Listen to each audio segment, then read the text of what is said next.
내일은 6.25 전쟁이 일어난 지 72주년을 맞는 날입니다. 6.25 전쟁은 70여 년 세월이 지났어도 여전히 많은 사람들에게 고통스러운 기억인데요. 특히 전쟁이 치열하게 펼쳐졌던 강원 영동 지역에는 6.25 전쟁 당시 실종된 사람들이 많은데 이들의 가족들은 아직도 힘든 시간을 보내고 있습니다. 김인성 기자입니다. 양양에 사는 최돈수 씨가 선산을 찾아 제를 올립니다. 이곳은 1600년대에 돌아가신 선대 할아버지부터 최 씨의 아버지까지 조상들이 묻혀 있는 곳입니다.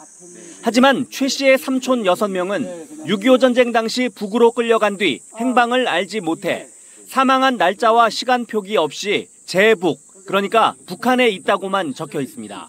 어떻게 끌려갔는지도 모르는 상황이고 또 돌아가셨는지 지금 살아계신지 그 여부도 제가 확인할 수도 없는 그런 입장이고.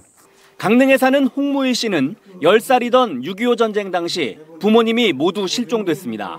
아버지는 북으로 가셨고 어머니는 경찰서로 끌려가셨다는 얘기를 들었을 뿐 두 분의 생사를 알지 못합니다.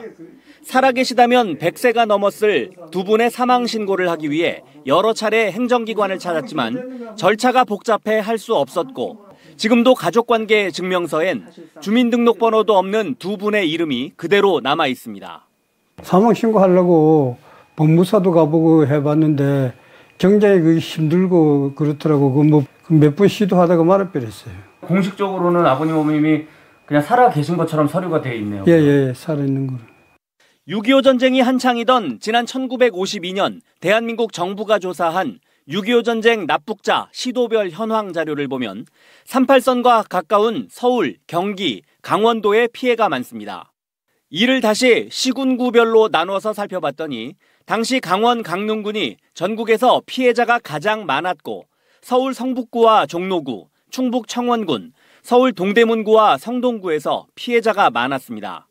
이처럼 38선 인근에 생사를 확인할 수 없는 납북 피해자가 많은 건 당시 인민군의 퇴각 과정에서 끌려갔거나 학살당한 이들이 많았기 때문으로 추정됩니다.